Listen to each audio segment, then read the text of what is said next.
Success does not mean that you are always winning and that you get everything right all the time. Success means that as you back yourself and you step forward and commit to never giving up and never running away, never sitting down and not moving ever again, that you know success is guaranteed because you are continuing the momentum of moving in that direction. So really start to see yourself as that successful person, and you cannot use external markers of the world to be able to see and decide and determine if I've been successful or not, because the outside world's going to say to you, oh, when you have this certain size body, when you look like Victoria's Secret angel, right? When all of this stuff happens, then you've succeeded. When you really, really see yourself as that successful person with your life, your body, your weight, everything, that is when it all falls into place, because you know at that point you were born to win. Yes, the success is important. Yes, the ultimate outcome is fabulous, but it is a mindset game. You always hear me say this.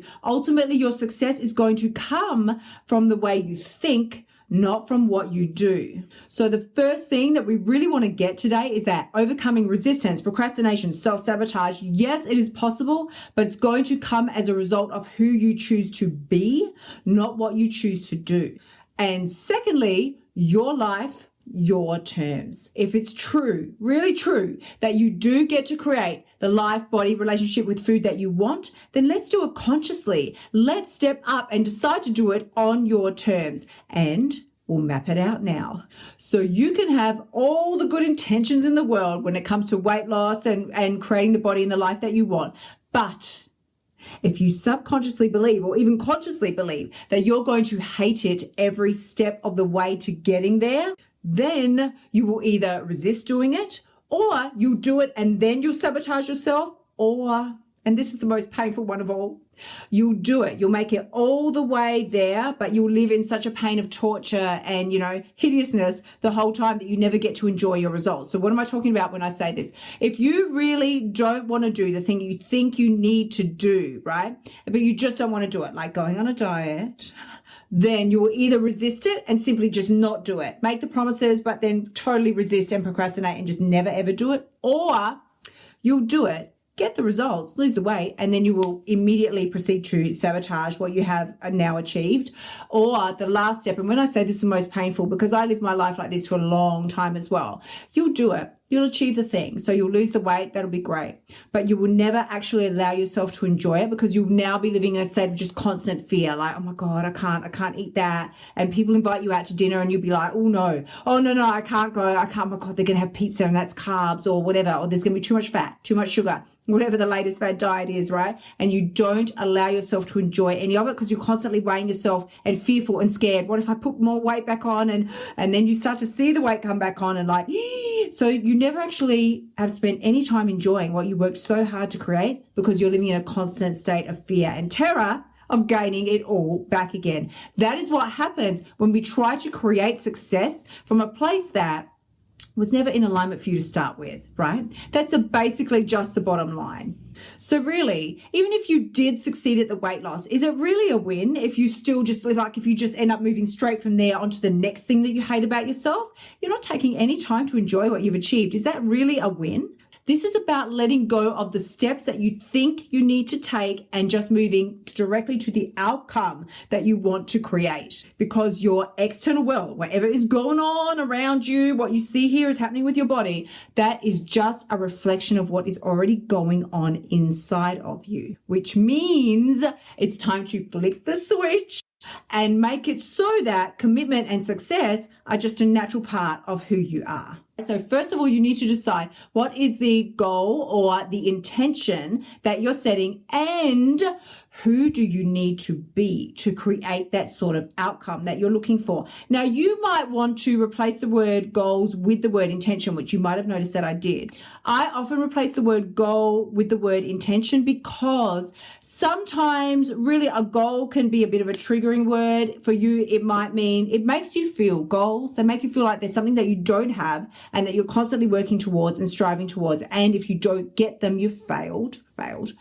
Or whereas Intentions are a much more softer approach. It's like a way of saying, well, this is where I intend to go, but I know that I can be happy whilst I'm going there. Goals make you feel like I can't be happy until I achieve the goal. Intentions are like, well, I'm already an amazing person. I'm just setting an intention to up my awesomeness. So you can be perfectly happy on the way to raising your intentions, setting new intentions. It doesn't deflect or diminish who you are right now. That's the difference between goals and intentions. So once you have determined the outcome / intention that you would like to achieve the result of, then you need to ask yourself, who would I need to be to have that happen? Who would I need to be in order to take the actions that are going to move me in that direction? And then it becomes very easy because you start to think, all right, well, what qualities would that kind of a person embody? Well, they'd be motivated, they'd be determined, they'd be focused and committed, all those types of things. So write them all down because that's the qualities that you're going to now embody and embrace, and they're going to become a part of you and your everyday routine. Now, the next step is, because you may have listed out 5 or 6 or 10 intentions that you want to create and achieve. There's no limit. Like, it wasn't like pick one, right? You can list as many as you want to list. And in fact, really, the more the better. Let your mind expand, go for it. But this step, you're going to choose the top one, the one that is most important, the one that resonates with you the deepest. Choose the first one that really comes to mind. When you look at your list of intentions and the things that you would like to achieve, the outcomes that you want to create, pick the one that resonates with you most deeply right now. And that is going to become your focus for the next month, because then what I want you to do from the second list that we created about the qualities that that person would need to embody in order to bring that to life, right? To breathe life into that sort of goal, intention, outcome that you've created for yourself. From the list of qualities, choose the top 3. So you have your top goal, your top intention, your top outcome. And so just the one of those that's most important. And then from the second list that you created of qualities, choose the top 3 that are most important that you feel, again, resonate most deeply. Not the ones that you want to do, right? I'm not talking about, well, I don't want to work out, so, a highly motivated person is not something I want to choose. You pick the ones that you feel resonate most deeply with the outcome and intention that you've set that you want to create. Then go ahead, pick the top 3 qualities that you believe are going to support that intention.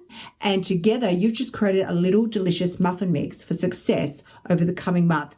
Now, don't stress. I'm not going to leave you hanging. This is how we bring it to life. And this is the funnest part. This is the best part of all. So this is the third part to the exercise. You are going to now create this person in your journal. So this is what I had written earlier. I got very clear on who I wanted to be, how I wanted to live, the type of person that I intended to become.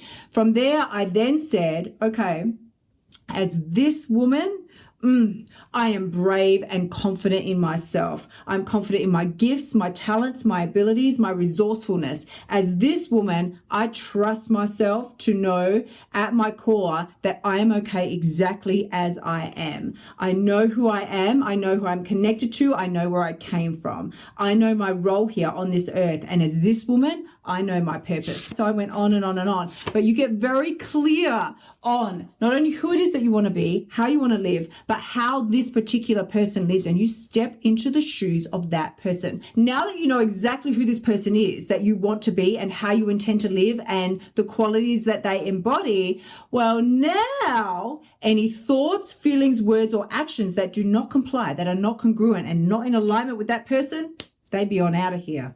They be on out of here. You ditch them out the door. There is no place for them here. It's like, bye, Felicia. There's nothing left for those thoughts, feelings, words, and actions that do not comply and are not in alignment or congruent with the new identity that you are creating for yourself. Essentially, you're creating a quality filter. A quality filter. So again, any thoughts, feelings, words, or actions that do not comply, you can boot them out of here. But before you go ahead and make any decisions now in your life, you can just run them through your quality filter and decide, do these align with the person that I want to be? And if they don't, then realign, recalibrate, refocus, and move forward with a new and more empowering decision and action than the one you were just about to take.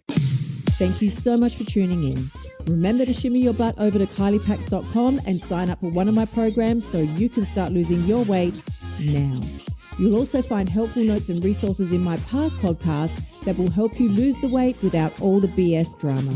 I will see you next week.